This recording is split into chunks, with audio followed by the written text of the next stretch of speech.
안녕하세요. 멍뭉연구소입니다. 강아지를 키우는 분이라면 산책의 중요성에 대해서 잘 아실 겁니다. 강아지에게 산책은 단순한 운동이 아닌 흥미로운 냄새를 맡으면서 외부 세상을 구경하고 다른 반려견들을 만나면서 사회성을 훈련하는 좋은 시간인데요. 산책하는 과정 속에서 스트레스도 풀리고 보호자와의 유대감도 형성되며 강아지에게 산책은 꼭 필요한 행동입니다. 하지만 강아지가 어떤 특정 행동을 할 경우에 산책을 계속한다면 강아지 건강에 악영향이 간다고 합니다. 심할 경우 강아지가 기절해서 산책을 못할 수도 있다고 하니 오늘 영상을 끝까지 시청하신다면 강아지가 어떤 행동을 할 경우에 산책을 하면 안 되는지와 강아지가 좋아하는 올바른 산책 방법에 대해서 알게 되실 겁니다. 먼저 강아지에게 산책 시간은 얼마나 하는 것이 좋을까요? 1살 이하의 어린 강아지는 아직 성장 중이므로 적절한 산책 시간과 방법을 선택하는 것이 중요합니다. 일반적으로 1살 이하의 강아지는 하루에 5분에서 10분 정도의 짧은 산책을 하도록 권장됩니다. 이는 강아지의 건강과 성장을 지원하는데 충분한 운동량을 제공하면서도 과도한 운동으로 인한 부상이나 건강 문제를 예방할 수 있도록 합니다. 미국 수의학회에서 발표한 가이드라인에 따르면 1살 이하의 강아지는 하루에 20분 이하의 산책을 권장하고 있습니다. 빅토리아주 동물병원 연구에서는 1살 이하의 강아지는 하루에 적어도 5분에서 10분 정도의 짧은 산책을 하는 것이 중요하다는 결과가 나왔습니다. 5살 이상의 강아지는 성장과 발달이 끝난 성인 강아지입니다. 따라서 일반적으로 하루에 30분에서 1시간 정도의 적절한 산책을 하는 것이 좋습니다. 그러나 강아지의 개별적인 상황에 따라 다르므로 건강 상태, 운동 수준, 종류 등을 고려하여 적절한 산책 시간을 결정하는 것이 중요합니다. 미국 수의학회 가이드라인에 따르면 성인 강아지는 하루에 30분 이상의 적절한 운동량을 유지하는 것이 건강에 이롭다고 합니다. 이에 따라 하루 30분에서 1시간 정도의 산책을 권장합니다. 10살 이상의 강아지는 노령 강아지로서 강아지의 건강 상태와 운동 능력을 고려하여 적절한 산책 시간을 결정하는 것이 필요합니다.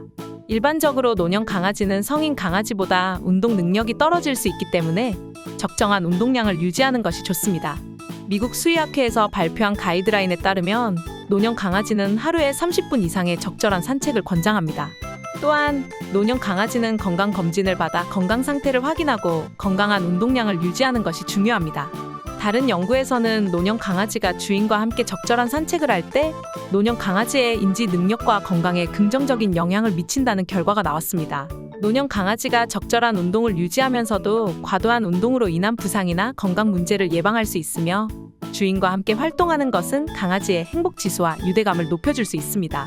따라서 노령 강아지의 경우에도 건강한 운동량을 유지하는 것이 중요합니다. 하루에 30분 이상의 적절한 산책을 하면서도 강아지의 건강 상태와 운동 능력을 고려하여 조절해 주는 것이 좋습니다. 또한 건강 검진을 받아 건강 상태를 확인하고 적절한 운동 계획을 수립하는 것이 좋습니다. 그럼 강아지에게 산책하기 좋은 시간은 어떻게 될까요? 강아지 산책하기 좋은 시간은 일반적으로 아침과 저녁입니다. 여름에는 낮 동안의 기온이 높아져 강아지의 체온이 증가할 수 있고 더위에 의한 강아지의 건강 문제가 발생할 수 있기 때문입니다. 또한 산책할 때 강아지의 발을 보호하기 위해 더운 아스팔트나 시멘트 위를 걷지 않도록 주의해야 합니다.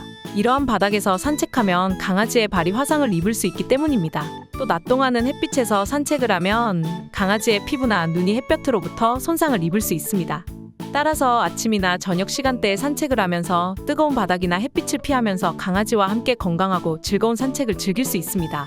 겨울에는 오히려 낮 시간이 햇빛이 들어 따뜻하기 때문에 여름과 반대로 아침과 저녁보다는 햇빛이 떠 있는 낮 시간에 산책하시는 것을 추천드립니다. 그럼 강아지에게 좋은 산책 방법은 어떤 게 있을까요? 먼저 하루에 한 번 하는 것보다는 2번 이상 산책하는 것이 좋습니다. 한 연구에서는 강아지들이 하루에 적어도 2회 이상의 산책을 할 때 신체적 건강 측면에서 더욱 긍정적인 영향을 받는다는 결과가 나왔습니다. 또한 이 연구에서는 보호자와 함께 산책하는 것이 강아지의 행복 지수를 높이는 데에도 긍정적인 영향을 미친다는 것을 보여주었습니다. 또 매번 다른 루트로 산책하는 것보다는 같은 루트로 산책하시는 것이 좋습니다. 덴마크의 아르후스 대학교 연구에 따르면 일정한 산책 루트를 유지하는 것이 강아지의 불안감을 줄이는 데에도 효과적이라는 결과가 나왔습니다. 일정한 산책 루트를 제공하면 강아지는 익숙한 환경에서 산책을 할 수 있기 때문에 불안감이나 스트레스를 덜 받을 수 있습니다. 강아지가 익숙한 환경에서 산책을 하면 주변 환경에 대한 호기심을 덜 느끼고 더욱 안정감을 느낄 수 있습니다. 이는 강아지의 행복감과 안정감을 높일 수 있습니다. 또 일정한 산책 루트를 제공하면 강아지의 건강을 보호할 수 있습니다.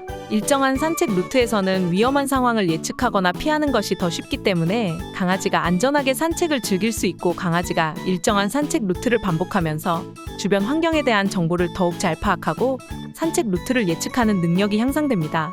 이는 강아지의 인지 능력과 학습 능력을 높이는 데에 긍정적인 영향을 미칩니다.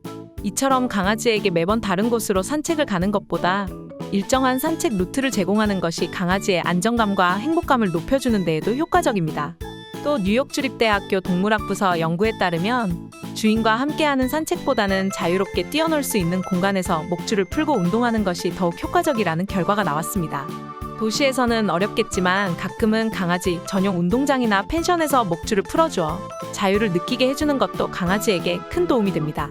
그럼 강아지가 어떤 증상을 보일 때 산책을 하면 안 될까요? 더운 여름에 혀를 내밀면서 숨을 너무 거칠게 쉬고 있을 때는 계속 산책을 지속할 경우 열사병에 걸릴 수 있으니 즉시 산책을 멈추고 그늘로 가서 열을 식혀주어야 합니다. 열사병의 징후에는 과열로 인해 호흡이 빨라지고 어려워지며 물을 마시기도 힘들어서 물을 마시는 양도 줄어들게 됩니다. 또 근육이 굳거나 잇몸이 파란색이나 보라색으로 변하는 경우도 있으니 여름에는 꼭 열사병에 걸리지 않도록 반려견의 상태를 자주 살피면서 주의해 주셔야 합니다.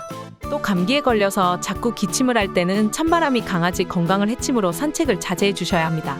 감기의 징후에는 강아지를 안았을 때 평소보다 더 따뜻하게 느껴지면 열이 나고 있다는 뜻이고, 평소보다 행동이 느려지고 식욕도 떨어지며 콧물과 재채기가 동반될 수 있습니다.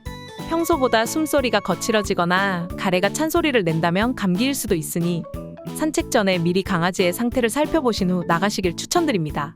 또 강아지가 예방접종을 받지 않은 경우에는 감염병에 노출되는 위험이 있으니 산책을 자제해 주셔야 하며, 겨울에 눈이 온 날에는 길에 염화칼슘이 뿌려져 있어서 강아지 발에 화상을 입을 수 있어 산책을 자제해 주시거나 강아지 발을 보호할 수 있는 신발을 신겨 주셔야 합니다. 마지막으로 강아지와 산책을 하고 난 뒤에 해야 할 일은 어떤 것들이 있을까요? 산책 후 강아지가 목말라 할 수 있으므로 깨끗한 물을 제공해 주어 강아지가 충분한 수분을 섭취하도록 해야 하며, 적당량의 간식을 제공해 주어 에너지를 제공해 주는 것도 좋습니다. 또 여름철에 산책 후 발바닥이 뜨거운 경우에는 찬물이나 아이스팩으로 열을 식혀주시는 것도 도움이 되며, 목욕은 산책 후 매번 하는 것보다는 월 1에서 2회 정도만 해주는 것이 강아지에게 도움이 됩니다. 평소에는 산책 후에 발이랑 더러워진 곳만 물티슈나 수건 등으로 닦아주시면 됩니다. 오늘 이렇게 강아지가 산책을 하면 안 될 경우와 강아지에게 도움이 되는 산책 방법에 대해서 알려드렸습니다.